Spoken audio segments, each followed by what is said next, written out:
Hey, how you doing, guys? So I'm here with my good friend Sandra, who has got a little bit of a story to tell. Come on, tell us about what happened, Sandra. Back in May, Yeah. long weekend, Yeah. walking the trail, and all of a sudden there is this fluffy little baby owl sitting on the side of the trail, and so we called the rescue place. So it was like clearly in distress, or... He wasn't actually in distress, but at the same time, he can't get back to the nest. His parents are sitting in the tree, and there's nothing they can do, and he was still all fluff, so he couldn't fly. So he's a real small chick then. I'm going to say, about this big. Okay, all right. I don't know how Yeah. big that is, Yeah. but still, because he was still mostly fluff, there was no way that he could get back. So it left him vulnerable. We didn't want dogs or crows or any other animal to come and potentially attack him. And the crows will have him. They will. Instantly Yeah. if he looks vulnerable. So my first response was call Owl Rescue, ask them what their advice was, because I didn't want to approach him because it's better to leave them alone.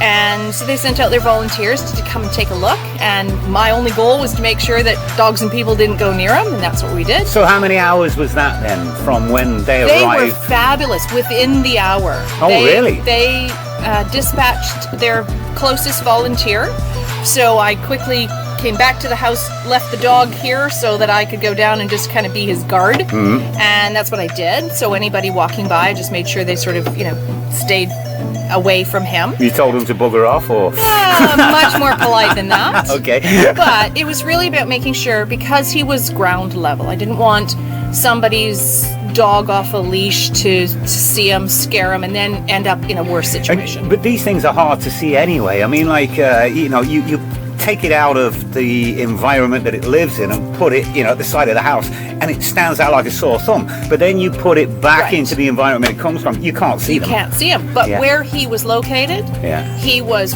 right at the side of the trail, So, yeah. accessible to anything that may have been a threat. So it was just really about what is the best course of action.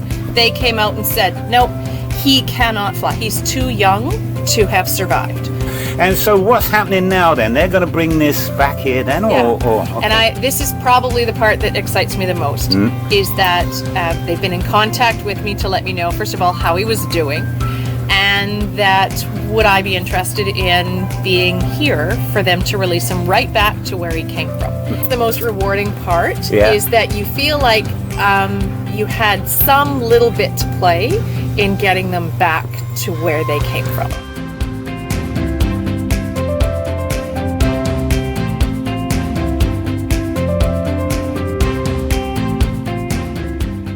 May I ask who you are?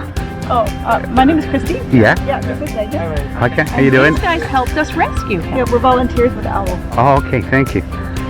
Very, very cool.